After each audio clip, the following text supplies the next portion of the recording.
Si on avait à parier sur les probabilités, elle favorise pour l'instant l'esprit critique. Et c'est vrai encore aujourd'hui. Stéphane Bureau. Bonjour Stéphane.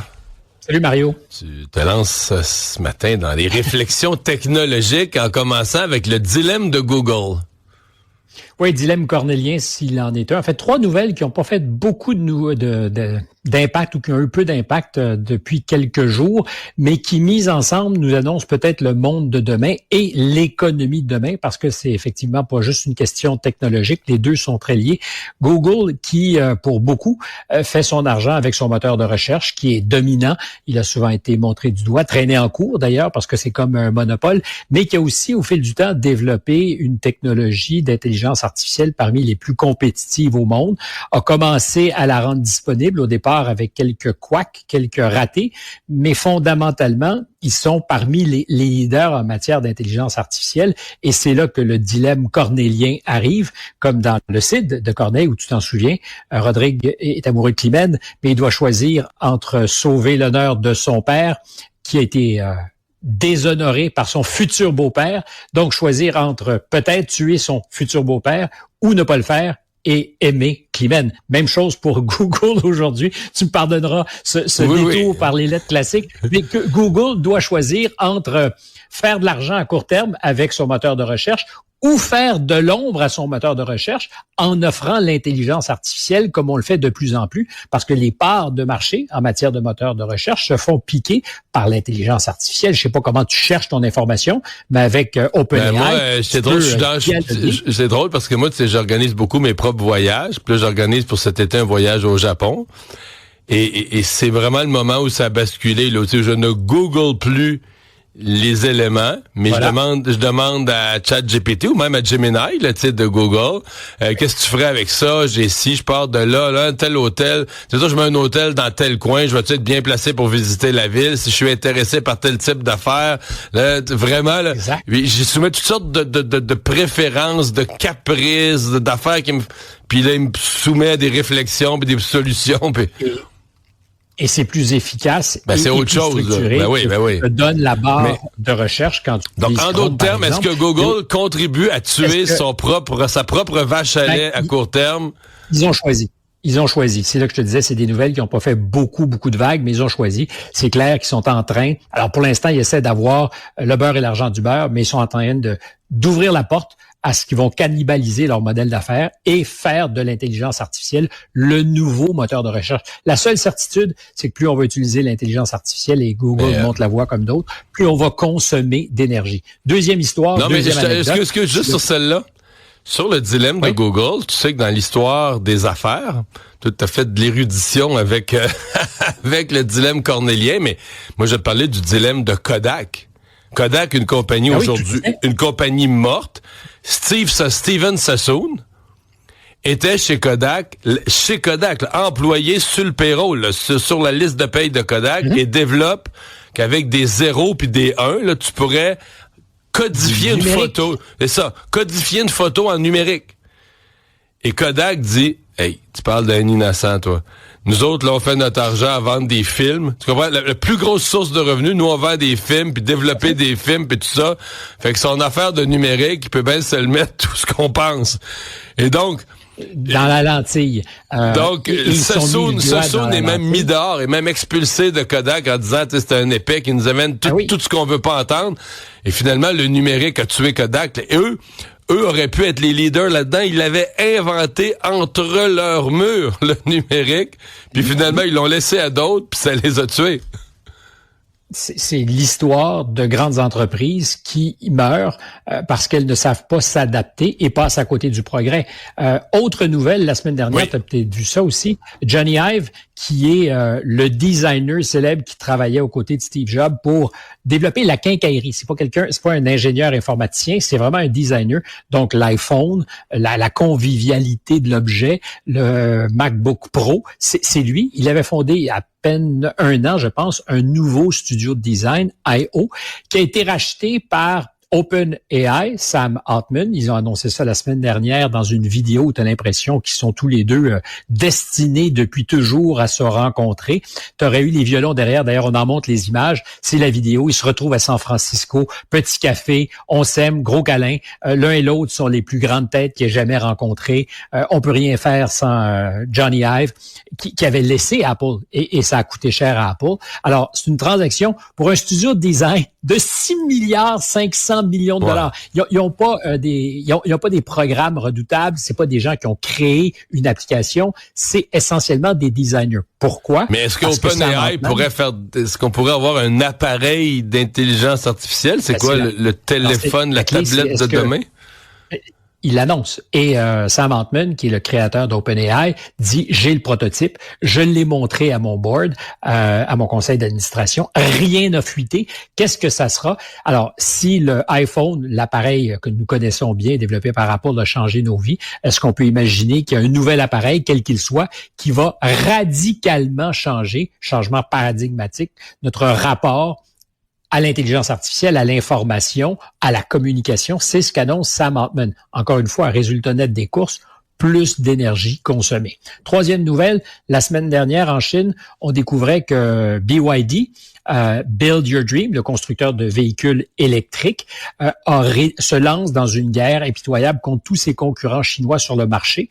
Pourquoi? Parce qu'il y a beaucoup de capacités, beaucoup de compétition, beaucoup de constructeurs dont on n'a jamais entendu parler, parce qu'on est rendu en Chine à vendre à peu près moitié des autos électriques et des autos plus conventionnelles. On va dépasser la barre des 50% avec les voitures neuves, très, très loin de ce qu'on connaît en Amérique du Nord et même en Europe.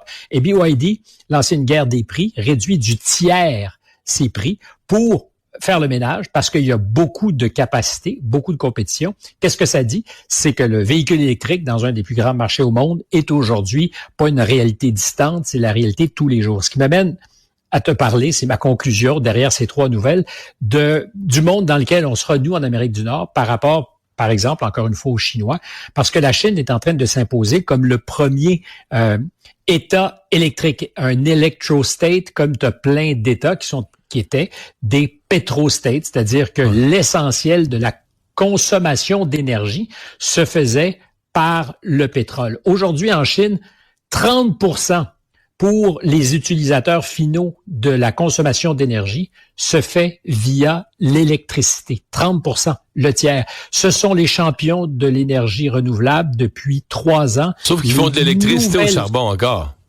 pour une partie. Ils en font encore. Non seulement pour une partie, pour une bonne partie. Mais ce que je te dis, c'est que dans les nouvelles capacités développées depuis 3 ans en Chine, la part du lion, c'est le renouvelable. Alors, c'est évidemment une source d'énergie, c'est une source de technologie qui domine largement les panneaux photovoltaïques. Ouais, dans le solaire, là, sont une génération devant tout le monde. 90% du monde.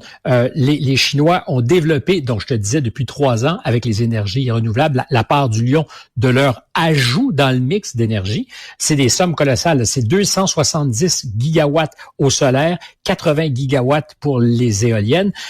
Pourquoi je te dis ça? Parce que la 4e grande révolution industrielle, elle est celle que nous vivons en ce moment, passage au numérique, où, au bout de la ligne, l'énergie devra être électrique pour l'intelligence artificielle, pour l'ensemble du mix numérique, pour notre déplacement, notre transport qui sera de plus en plus électrique, pour les robots dont on n'a pas commencé à parler, mais qui vont prendre beaucoup de place.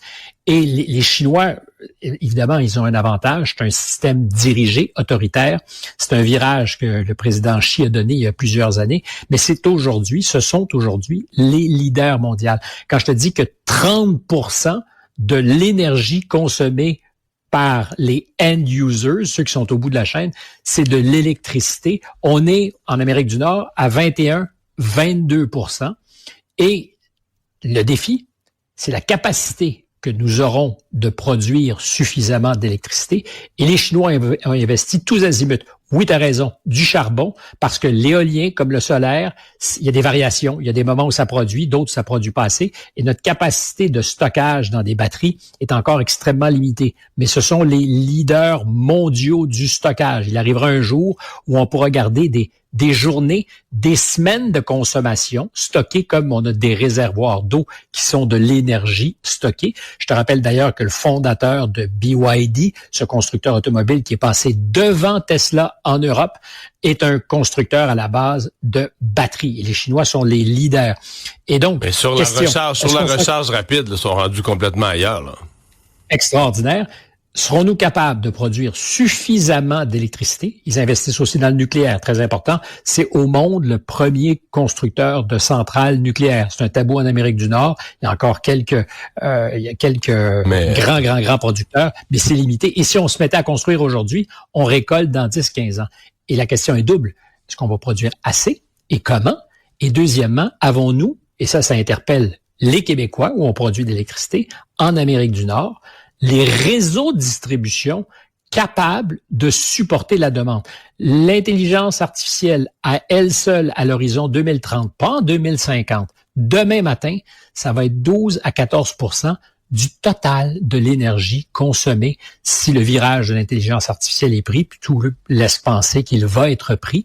Donc, est-ce qu'on a investi? La réponse, c'est non. Est-ce que les lignes à haute tension et les lignes de distribution derrière sont en place?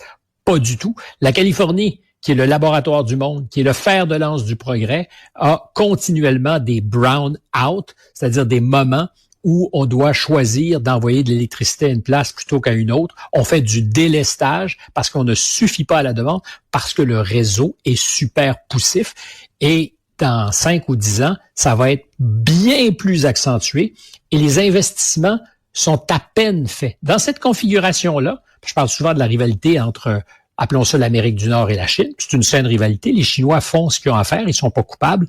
La capacité de pleinement profiter du potentiel économique, militaire et j'allais dire quasi sociologique, parce que ça va changer nos vies profondément, des Chinois avec cette quatrième révolution est beaucoup mieux structurée en ce moment qu'il ne l'est chez nous. Alors, on serait théoriquement les champions d'intelligence artificielle parce qu'on aurait développé la technologie. On pourrait, dans le virage, se faire dépasser parce que le déploiement de la technologie n'est pas à la hauteur de ce que nous avons entre les mains, parce que notre capacité de produire de l'électricité, de la distribuer, est derrière ce qu'ont réussi à faire les Chinois. Voilà. Quand je lis là-dessus aux États-Unis, la solution, c'est en bout de ligne, là, c'est nucléaire. C'est que même des compagnies comme Microsoft et autres vont s'assurer d'avoir des petits réacteurs. Exactement. Je pense que c'est là que ça s'en va. Des petites sources de production. Mais combien de temps entre le moment où tu dis « je fais », c'est pas un hasard d'ailleurs si l'uranium est à la hausse depuis 1 an, particulièrement l'uranium canadien, parce qu'on pense tous qu'on s'en va vers des petites centrales nucléaires qui pourraient être le fait, non pas d'acteurs étatiques, mais d'entreprises qui choisiraient de développer de l'énergie privée. Pour elles-mêmes, exactement. Mais c'est des années avant d'être là. Et entre-temps, serons-nous dépassés dans cette révolution fondamentale qui est celle de l'intelligence artificielle par des gens qui sont à leur affaire depuis longtemps? Stéphane, merci. Bonne fin de semaine. Au revoir.